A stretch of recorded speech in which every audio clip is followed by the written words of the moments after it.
ja som Hailey, toto je Rodney, ktorý vôbec nespínka ani náhodou, a toto je zase Jeremy, ktorý tiež vôbec nespínka a stráži dom. Aspoň sa tak tvári. A vítajte pri tomto random vlogu, ktorý konečne po strašne, ale strašne dlhej dobe nebude o žiadnom turné LP, teda o mojom turné.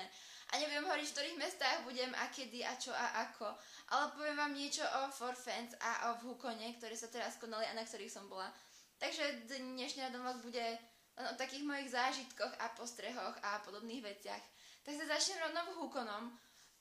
Ináč strašne sa ospravedlňujem za ten neporiadok, čo tu mám. Ja som sa nestihla ešte ani vybaliť a všetko tu mám len tak pohádzané, pretože som včera večer prišla dosť neskoro domov, keďže cesta mi z Prahy trvá vyše 9 hodín a ešte k tomu meškal vlak. Takže som dneska prespala polku dňa, pretože posledných pár dní som sa nevyspala. Takže ja sa to chystám celé upratať, ale zatiaľ sa mi jednoducho nechce. Takže tak, ale vrátim sa naspäť k Vhukonu. Vhukon bol v piatok a bolo to úplne super. Mala som tam prednášku zo Xavy. Tá prednáška, mohla dopadnúť aj lepšie, ako nehovorím, že dopadla zle. Ale dobre, bolo tam pár trapasov. A mám pocit, že tie veci, čo sme hovorili, ľudí veľmi nezaujímali. Pretože ja som sa na začiatku prednášky spýtala, že koľky nás poznajú, koľky sledujú naše YouTube kanály a tak. A ono sa prihlásilo až 5 ľudí. Takže asi tak. A oni nám dali prednášku do tej úplne najväčšej sály, kde sa zmestí úplne najviac ľudí a bolo ich tam strašne veľa, lebo my sme mali v podstate prvú prednášku z celého Vhukonu. My sme to tam celé odštartovali z Xavy, takže tých ľudí bolo strašne veľa a boli sme obe trošičku nervózne a obe sme to nemali skoro vôbec pripravené a bolo tam strašne veľa improvizácie. Ale myslím, že nakoniec niektoré veci nám vyšli, niektoré veci nám nevyšli. Najprv úplný začiatok prednášky. Predstavili sme sa, že ja som Hailey, vlogerka, blablabla. Xavi sa predstavila, hej, že vlogerka, cosplayerka, neviem čo, blablabla. A v tom sme ešte prepnúť slide na ďalší, na tej prezentácii, čo sme mali za sebou. A Xavi pekne krásne vypla projektor. Yes, takže to bol taký úvodný trápas do tejto prednášky, pretože naspäť sme to vôbec nevedeli zapnúť.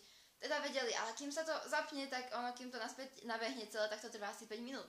Čiže tak, a ináč tá prednáška, OK, na to, že to bola moja asi, myslím, že druhá prednáška v živote.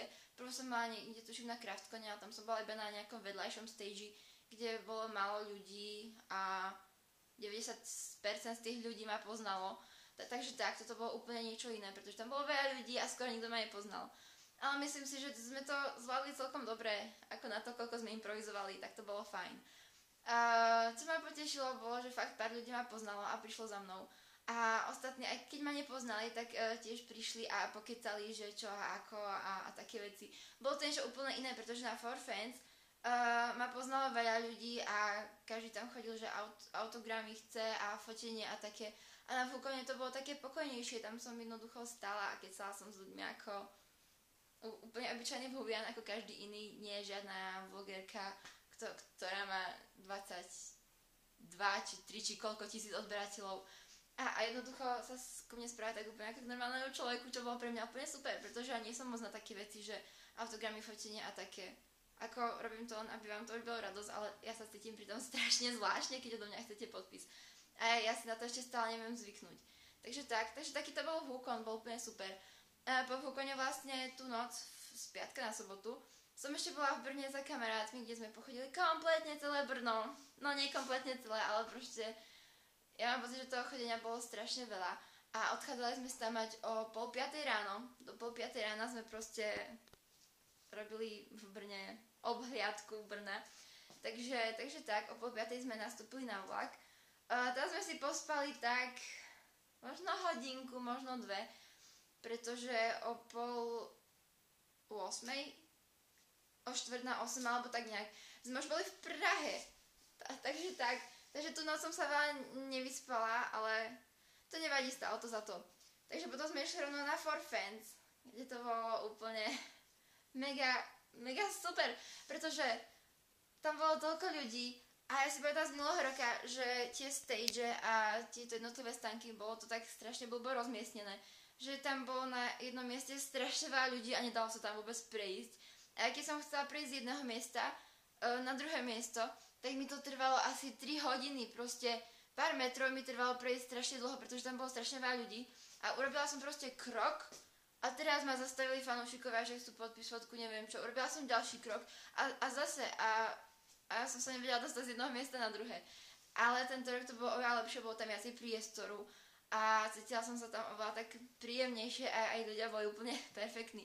Hlavne fanúšikovia. A ono to bolo úplne super, keď sa mi dali podpísať do zošita, ktorý vyrábali podľa mňa, ako neviem, väčšina z vás asi videla to video o ten zošit doktoru Who, čo som vyrábala. To bolo úplne super, keď niekto prišiel s takým zošitom, že mám sa do neho podpísať. A proste tak. A zlatí boli tí fanúšikovia, ktorí chceli objatie. Ja milujem objatia. A keď za mnou niekto prišiel, že ahoj Heli, môžem ťa objať, tak to bolo úplne super. To ste mi úplne splnili sen, pretože ja milujem objemania. A ešte takých super ľudí, ako ste vy. Takže tak. A okrem toho najväčší zážitok na For Fans bol to, že som tam stretla s youtubermi, ktorých inak som nikdy v živote nevidela naživo. A mohla som s nimi pokecať. A úplne ten najväčší zážitok bol Robbie Moc, pretože ja Robbieho milujem, neviem, či sledujete kanál Raya Williama Johnsona a tú reláciu Equals Free, ale ja Robbieho proste zbožňujem. A je to môj v podstate, neviem, či najobľúbenejší, pretože ja stále myslím, že najlepší je Niga Higa a on je hneď po ňom. Ale obidvaja sú tak v podstate na prvom mieste a neviem sa rozhodnúť. Takže on bol úplne super a jak som ho videla naživo, on bol strašne zlatý a prvýkrát som si to vyskúšala, tak ja som ináč do žiadneho českého ani slovenského youtubera nebola až taká jeho faninka, že by, keď som ho uvidela, že by som úplne sa hanbila k nemu prísť a pozdraviť a vypýtať si fotku a také veci. Ale keď som uvidela Robbieho, ja som bola úplne celá nervózna. Takže už viem, ako sa cítia fanúšikovia, keď majú prísť za mnou a hanbia sa. Lebo ja som sa stále čudovala, že niektorí mi napísali na Facebook, že ja som ťa videla, ale ja som sa strašne hanbila za tebou prísť a opýtať sa, či sa s tebou môžem odfotiť a tak. A ja, že a prečo sa hanbíte, však to je úplne normálna bežná vec. A ja som rovnako taký istý obyčajný človek ako vy, tak neviem, prečo sa hanbíte a prečo ma beriete ako niečo viac. Ale keď som uvidela Robbieho, ja som to hneď okamžite pochopila, ako sa cítite. Pretože ja som úplne sa tak chlepala a úplne som sa bála ísť opýtať sa ho, že či sa s ním môžem odfotiť, alebo tak. A keď už som sa konečne odhodlala, tak som úplne taká stála pri ňom, že úplne som bola nadšená a nevedela som, či mám kričať, alebo čo. A potom som od neho odišla, on tam bol sám, ja som si počkala, kým bude sám. Potom som od neho odišla a sestra bola pri mne a ja som bola úplne, že taká nadšená. A ja som tak začala skákať od radosti, že mám s ním fotku. A potom, jak som skákala, som sa otočila a on sa na mňa pozeral. A to bolo... a začal sa smiať. Takže asi tak, ja som bola úplne z neho mimo. Takže to bol asi taký najlepší zážitok z For Fans, že ma videl, ako úplne tam skáčem od radosti a smial sa z toho. On bol strašne zlatý inak. Takže asi tak. A ináč musím ísť kontrolovať, lebo robím si práve obed. A robím si pizzu na obed a myslím, že kým tu s vami sa vykecávam, tak mi možno, že aj prihorela, takže dúfam, že nie. Aspoň uvidíte aj ďalšiu časť nášho domu. Toto je kuchyňa, by the way. Takže tu narobím práve pizzu. Nie je moja, je pre brata a pre sestru. Skontrolujeme si to takto. No, dobre, myslím, že už bude. A toto je moja pizza, čo som si urobila. Ona je bez mesa. Takže tak. A pre brata a pre sestru robím so šunkou. Čiže som to... Neviem, asi šunka. Takže tak. A myslím, že už by som mala vypnúť, takže... OK, vypli sme pizzu. Takže všetko je v poriadku a tento vlog už je tak strašne dlhý. Takže už by som to asi mala ukončiť. Moje zažitky, viete, bolo to strašne super. Akurát ešte som nespomínala afterparty, na ktorej som bola. Afterparty bola super. Dnes sme si zatancovali, takže sa teším. Akurát nás tam úplne oblepili všelijakými páskami a takýmito vecami. A pri vchode nám zobrali všetko jedlo a pitie. To bolo úplne strašné. Ja som bratovi doniesla, vlastne keď sme mali autogramy a na For Fans, tak sme tam mali energetiaky a ja energetiaky nepijem, ale môj brat ich miluje, takže som povedala, že ten svoj mu vlastne zoberiem, aby mal nejaký suvenír z Prahy, ktorý som mu doniesla, aby nepovedal, že zase na neho nemyslím. Takže som mu zobrala energetiak, aby bol šťastný, že niečo má, a oni mi ho svine jedne zobrali. Takže nemáme brať nič, takže nevadí, on to nejako prežije. Ale jednoducho oni mi zobrali všetko jedlo. A kto ma pozná, aj vlastne youtuberi, keď vlastne prídem na For Fans a keď si vykladám veci, tak youtuberi sa mi stále smejú, že koľko jedla mám, že som taká chudá, ale proste stále mám so sebou strašne veľa jedla. A ja proste prídem na For Fans a vybalujem si veci a jedlo, potom možno nejaké oblečenie, zubná kefka, ale proste strašne veľa jedla. Oni mi to všetko zobrali. A hlavne ma mrzí ten energetiak pre brata. Takže tak. Ale to nevadí, stalo to za to. Takže to už bude asi všetko z tohto random vlogu. Zase je strašne dlhý, pretože ja keď sa začnem vykycávať, ja neviem prestať. Ale čo už. Takže tak, netichaj. Pozrite, čo on robí.